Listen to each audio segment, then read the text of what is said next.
estos momentos al extitular de la Unidad de Inteligencia Financiera, Santiago Nieto, quien busca llegar al Senado por la coalición Juntos Hacemos Historia, Morena, PT Verde, por el estado de Querétaro. Ayer leía que la Sala Regional de Toluca del Tribunal Electoral del Poder Judicial de la Federación ha resuelto ayer, por 2 votos a favor y 1 en contra, que Santiago Nieto incumple el requisito de residencia efectiva y por ende no es elegible. Le bajan la candidatura, al menos momentáneamente, no lo sé, a Santiago Nieto, a quien saludo con mucho gusto y con quien nos solidarizamos, porque este es un esfuerzo precisamente de los conservadores, de esta derecha que está moralmente derrotada. Querido doctor Santiago Nieto, ¿cómo estás? Te saludo con mucho gusto. No te escucho, Santiago. A ver si... Muchísimas gracias, Vicente. Un saludo a ti, a tu auditorio. Muchas gracias. Pues venimos en este momento de una rueda de prensa que se salió de control. Llegaron muchísimas personas afuera del restaurante en la Plaza de Armas de Querétaro. Íbamos a estar en un restaurante donde acostumbramos a hacer nuestras ruedas de prensa y había, según datos del INE, unas 400 personas afuera pues manifestándose en contra para mostrar su apoyo hacia mi persona, hacia Morena, hacia la doctora Claudia Sheinbaum, y la verdad es un sentimiento muy, muy bonito de esta reacción social. Lo curioso del caso es que todavía los del INE dijeron que me van a seguir fiscalizando a pesar de que ya no soy candidato. Y luego vamos a ver ahí, no sé qué me vayan a fiscalizar, es una rueda de prensa, pero muy bien, muy, muy contento por la reacción social. Y pues cada vez más convencido de que una reforma al Poder Judicial es algo indispensable para nuestro país. ¿Cómo asumes esta decisión de la sala regional? ¿La vas a acatar? ¿La vas a apelar? ¿Qué va a pasar o qué prosigue, Santiago Nieto? No, evidentemente la voy a combatir, voy a ir ante la Sala Superior del Tribunal Electoral, voy a valorar si hay elementos para proceder administrativamente en contra de la magistrada y el magistrado en funciones. Es un magistrado que ni siquiera tiene ese carácter. Por Ministerio de Ley, ante la ausencia de un magistrado, lo subieron y fue el que hace el proyecto. Hay 2 cosas raras. Primero, previamente, la primera es, hace unos días apareció una nota en un medio de circulación nacional de que Mauricio Curi, el gobernador de Querétaro, se había juntado con un magistrado de la Sala Superior. El nombre del magistrado que apareciera Felipe Fuentes, que la verdad es que no me da, no lo creería así, aunque no lo dudaría que hubiera sido Reyes Rodríguez, porque además él le responde a los intereses de mis enemigos políticos. Y ese es un tema. Y el otro tema es que había alguien, yo fui presidente de la Sala Toluca en algún momento de mi desarrollo profesional, que me había dicho que habían circulado un proyecto que venía a mi favor, y luego 24 horas antes de la sesión circulan un proyecto en contra, el mismo magistrado, y bueno, lo terminan votando 2-1. ¿Qué es lo que dice la Sala Regional? Dice que no cumplo con el requisito de residencia efectiva y dan varios argumentos. Uno, que no nací en Querétaro, a pesar de estar registrado en el registro civil ahí.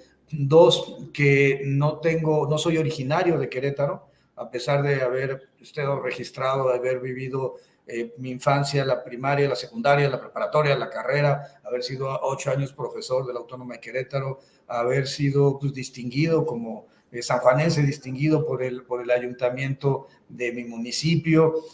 A pesar de muchas cosas, me dicen que no tengo residencia efectiva. Y el argumento es que como fui procurador de Hidalgo, y para ser procurador necesitas tener residencia en otro lado, en el estado donde eres procurador o fiscal, entonces no podía tener 2 residencias al mismo tiempo. Varias cosas de aquí son falsas. Primero, el artículo 12 de la Constitución de Querétaro dice que somos queretanos los nacidos en Querétaro o los avecindados.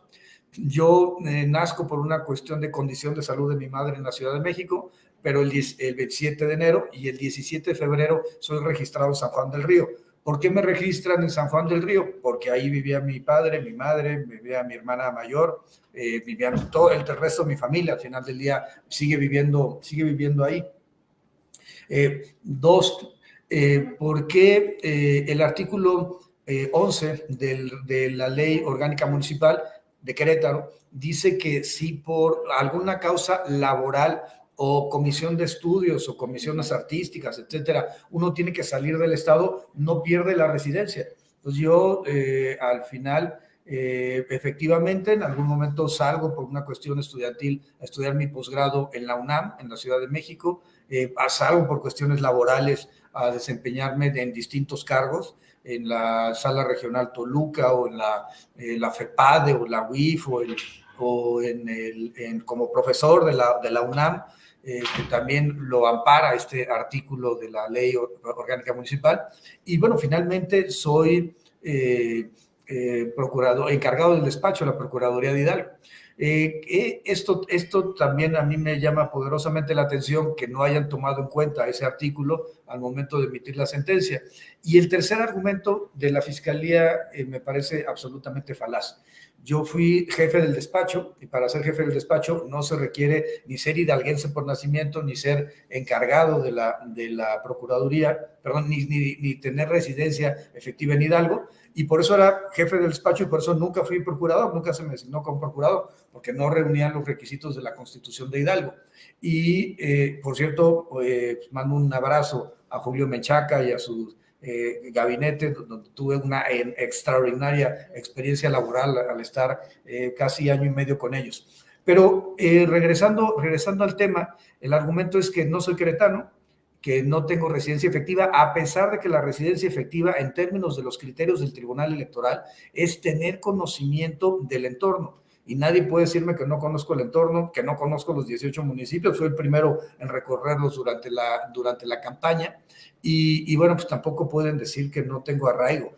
Hay 5 generaciones de nietos enterrados en San Juan del Río, y pues me parece que esto es una afrenta para mis paisanos, para mí, para mi familia, y por supuesto vamos a combatir en un recurso de reconsideración. Tengo 3 días, jueves, viernes y sábado, que también se me hace raro que precisamente en Semana Santa el miércoles decidan, en este caso en la tarde, y vamos a presentar el recurso correspondiente para pedirle a la Sala Superior que revoque y yo pueda continuar haciendo campaña. Mientras tanto, mi compromiso, y hoy lo dije en la Plaza de Armas en Querétaro, ante esta multitud que llegó a mostrarme su apoyo, es que voy a seguir caminando los 18 municipios del estado, que voy a seguir impulsando el proyecto de la doctora Claudia Sheinbaum, que voy a seguir hablando de sus propuestas, y lo más importante es que voy a seguir en la ruta de que la cuarta transformación llegue a Querétaro, de que podamos mejorar la calidad de vida de las queretanas y los queretanos, y sobre todo que saquemos al PAN de la Casa de la Corregidora. ¿Qué hay detrás de esto, Santiago Nieto? Obviamente el golpe político. ¿Qué ves? ¿A quién ves detrás de esto? Yo veo a los panistas que están apanicados, están aterrorizados, están temerosos, tienen miedo de que un sector, Gil Suárez, Cabeza de Vaca, Germán Martínez y Javier Lozano, o sea, los 4 jinetes del apocalipsis calderonista, tienen pánico a que yo regrese a un ámbito federal.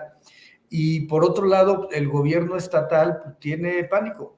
Perdón, lo he dicho mucho en mi campaña, que me tocó estar en Cadereyta, en el viñedo de un presidente municipal, en un municipio que no tiene agua, donde la gente se está muriendo de sed, y no es metafórico, es literal, y resulta que este presidente municipal tiene en su viñedo un lago artificial. Pues, perdón, ¿de dónde sacó un presidente municipal para poder tener esa cantidad de recursos? Tengo otro presidente municipal en el Marqués con mansiones y dinero en efectivo en sus cuentas por más de 89 millones de pesos. Realmente me parece terrible, el nivel de corrupción. Y en el tema del gobierno del estado, acaban de hacer una obra, se endeudaron con 3,300 millones, de 7,000 millones de pesos en una avenida a las 5 de febrero, que no está pensada para ciclistas, no está pensada para peatones, está pensada solo para el transporte particular, pero que ha costado 1,000 millones de pesos el kilómetro lineal, no lo han terminado. Nadie ha sancionado a las empresas por el retraso, nadie ha sancionado a ningún servidor público por la forma en cómo están operando esa obra, y que al final no va a servir para responder o resolver la problemática que se ha planteado de movilidad en el Estado. La movilidad es un gran problema, sobre todo en la zona metropolitana, y esta es una obra en donde entonces, es un símbolo de la corrupción. Como decía el presidente López Obrador, lo que no suena lógico suena metálico, y si tienes una obra de 7,000 millones de pesos, cuando una similar en un gobierno anterior costó 1,200 millones, es que algo pues, no está funcionando bien. Y eso en buen español es corrupción. Así, claro, contundente. Santiago Nieto, ¿estás preparado para que tus enemigos, en este momento estás fuera de la contienda, pero que tus enemigos prevalezcan? ¿O tienes, cuál es el sentir que tienes en estos momentos ante este embate de tus enemigos? Tú los has declarado tus enemigos, no yo, los entiendes así. ¿Estás preparado? ¿Qué carambas? No, y también te diré, estos 4 jinetes del apocalipsis calderonista, pues la verdad es que también me han señalado como enemigos. 4 jinetes, a ver. Sí, Cabeza de Vaca, Saco de Pus, el Orejón Roberto Gil y Germán Martínez Cáceres. Son 4 jinetes del apocalipsis calderonista, no es mi culpa. Me han mandado a 3 a Querétaro que me ataquen, no me mandan a Cabeza de Vaca porque tiene orden de aprehensión, entonces pues, la fiscalía seguramente la cumplimentaría en su contra, pero y además pues, está prófugo de la justicia, lleva 2 años en Estados Unidos, y yo quisiera también plantear eso, cómo va a resolver el Tribunal Electoral ese caso, si va a aplicar la misma condición que conmigo, de que por ser el procurador de Hidalgo no podía tener residencia en mi estado y en mi municipio, a pesar de que la propia autoridad municipal del PAN me había dado mi constancia de residencia, entre otras cosas porque los conozco, me conocen, al secretario del ayuntamiento le di clases en alguna ocasión, pero el punto es, nosotros vamos a presentar el recurso de reconsideración, estoy seguro de que lo vamos a ganar, que voy a regresar a la contienda, pero mientras tanto, yo estaré caminando Querétaro, yo estaré hablando de la doctora Claudia Santiago, insultante, ¿no? Que bajen a Santiago Nieto de la contienda y que avalen las autoridades electorales la candidatura de Cabeza de Vaca que no sé cuánto tiempo tiene en Estados Unidos. O sea, es insultante ya nada más como ejemplo, ¿no? Es tu caso versus el caso de Cabeza de Vaca.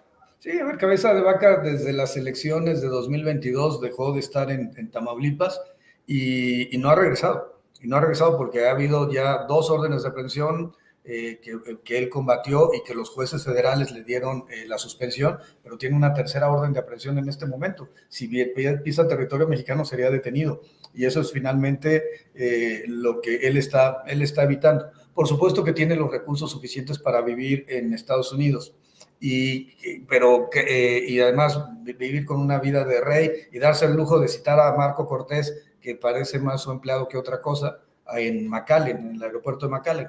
Pero mi punto nada más es, yo voy a seguir caminando el Estado, voy a seguir hablando de la doctora Claudia Sheinbaum, voy a seguir hablando del Plan C, estoy cada vez más convencido con estas decisiones políticas de los jueces que hay que cambiar y reformar de fondo el Poder Judicial de la Federación, y por supuesto quiero aprovechar tu programa para agradecer a la doctora Claudia Sheinbaum la gentileza y la deferencia que tuvo conmigo ayer para mandarme un mensaje de cómo me encontraba con la decisión, y por supuesto también agradecer a Sergio Gutiérrez Luna, representante ante el Instituto Nacional Electoral, por el comunicado de apoyo, agradecer a la presidenta de Morena en el estado, que hoy me acompañó a la rueda de prensa, agradecer a los candidatos a diputados y diputadas federales, a mi compañera de fórmula al Senado, que estuvieron, a los diputados del Congreso local que estuvieron aquí, estuvieron presentes en Plaza de Armas protestando por esta arbitrariedad. Y por supuesto agradecer a Citlali, a nuestra secretaria general, con quien he estado en comunicación constante, y que la veré en unas horas para darle seguimiento a este tema, a esta impugnación y para revertir. Me acaban de avisar que el gobernador se acaba de encerrar con los candidatos al Senado en un cuarto de guerra. Yo creo que están muy preocupados, creo que no midieron la reacción social que iban a tener las queretanas y los queretanos en este proceso. Y pues yo por lo pronto, yo como lo he dicho, soy un hombre de leyes, me ajusto a lo que diga el Estado de Derecho y vamos a revertir esta decisión de la sala regional para poder volver a la campaña para el Senado. Pero mientras tanto, no quedará un municipio que no visite, no quedará un medio al que no atienda, no quedará un solo espacio en un solo día en que no publiquen las redes sociales que estamos en el proceso de traer la cuarta transformación a Querétaro y sacar al PAN de la casa de la corregidora. ¿Qué le respondes a Javier Lozano, conocido en el bajo mundo del panismo corrupto, guachicolero, entendió el que entendió, que te dice que tu destino es la cárcel? Tu destino es la cárcel, te dice en redes sociales, luego de que se diera a conocer la decisión del tribunal. Bueno, primero que él tiene carpetas de investigación abiertas en muchos lados, en la Procuraduría de Hidalgo, por cierto, porque extorsionaba a la presidencia municipal para que tuvieran el mantenimiento de una empresa de parquímetros en contra de los intereses de la propia presidencia municipal de Pachuca. Que hay que recordar pues, que él tiene casos abiertos también de corrupción en Tamaulipas, en donde era contratado por parte del gobierno del estado.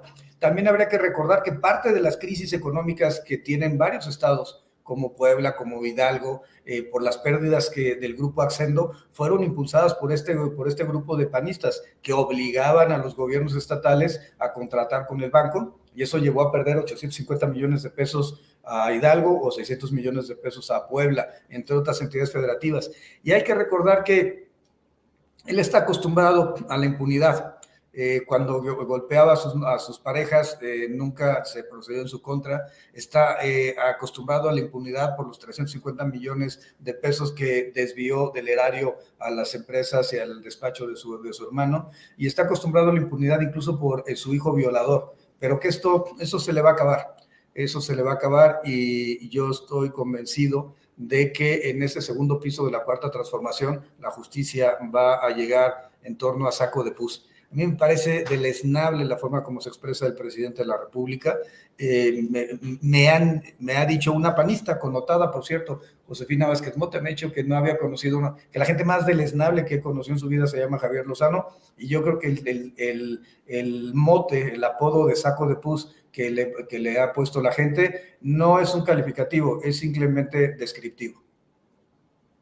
Precisamente para cerrar y por no dejar, Santiago Nieto, ¿qué piensas de Javier Milei, el presidente de Argentina, que ante su desmadre que trae en el país con la devaluación, con las protestas sociales, arremete contra el presidente con la ayuda de Oppenheimer de CNN y lo llama ignorante? ¿Qué dices ante este escupitajo venenoso de la ultraderecha personificada pues con Javier Milei ante un presidente que ha demostrado, no con dichos, con hechos, de qué se trata eso de primero los pobres, Santiago Nieto? Bueno, yo creo que primero el presidente Andrés Manuel López Obrador es una persona extremadamente culta, es un conocedor profundo de temas de literatura, de temas de historia, es un conocedor, como lo sabemos, de la historia de México en absoluta profundidad, y llamarlo ignorante lo único que refleja es ignorancia. Después, hay que entender que estamos viviendo un proceso histórico en América Latina. Primero porque cuando se estableció, Milton Friedman y los Chicago Boys establecieron las políticas de corte neoliberal, nos vendieron la idea de que si había crecimiento económico en las clases altas y en las empresas iba a caer por cascada hacia los demás grupos sociales, lo que comprobó el neoliberalismo, los 30, 40 años que vivió, 36 para México, pero hubo en otros espacios que fueron 40, en otros que fueron menos. Lo que quedó claro es que eso nunca sucedió y que había que apostar por un modelo distinto. El modelo del presidente Andrés Manuel López Obrador, él lo denomina humanismo mexicano. Podemos decir que se trata de un sistema socialdemócrata en donde pues, hay que atender las causas de las problemáticas.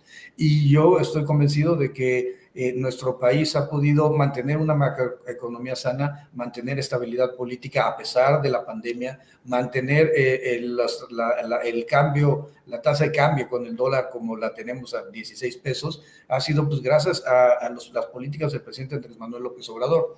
Lo que está sucediendo en Argentina es una catástrofe humanitaria. Lo que está sucediendo en Argentina es la destrucción a partir de reformas de los derechos de corte social. La verdad es que yo no lo había nunca visto de cómo poder desmantelar los derechos sociales cuando se trata pues, de una de las carencias más importantes que tienen nuestros pueblos latinoamericanos. No, Milei está condenado al fracaso. Sus políticas fueron políticas que no funcionaron durante 30 años. ¿Por qué habría de funcionar en estos 3, 4 años que él se encuentre al frente de la República Argentina? Y en cambio, lo que estamos viendo en México es que la doctora Claudia Sheinbaum va en Querétaro, imagínate, va 54 puntos contra 27 en Querétaro de preferencia electoral, y esto va a significar que vamos a llegar al segundo piso de la cuarta transformación. ¿Qué significa ese segundo piso? Claro, por el bien de todos, primero los pobres, y también, por supuesto, para el caso de Querétaro, en el ensanchamiento de las clases medias. Y lo que está planteando la doctora Sheinbaum es eso, es más educación, más tecnología, más ciencia, mejor medio ambiente, más cultura, más derechos de las mujeres, y yo estoy convencido de que vamos por el camino correcto. Querido Santiago, tú sabes que he buscado siempre demostrar con hechos el respeto, la admiración y en este momento la solidaridad de aquí para allá. Aquí estamos al pendiente del caso para reportarle a la audiencia de Sin Censura y esperemos que al final prevalezca el pueblo y Santiago Nieto termine en el Senado de la República. Te mando un abrazo, doctor. Un abrazo, muchísimas gracias, Vicente. Gracias. El doctor Santiago Nieto, quien está enfrentando a sus políticos que lo bajan de la contienda, al menos por ahora, rumbo al Senado de la República por Querétaro. Déjenme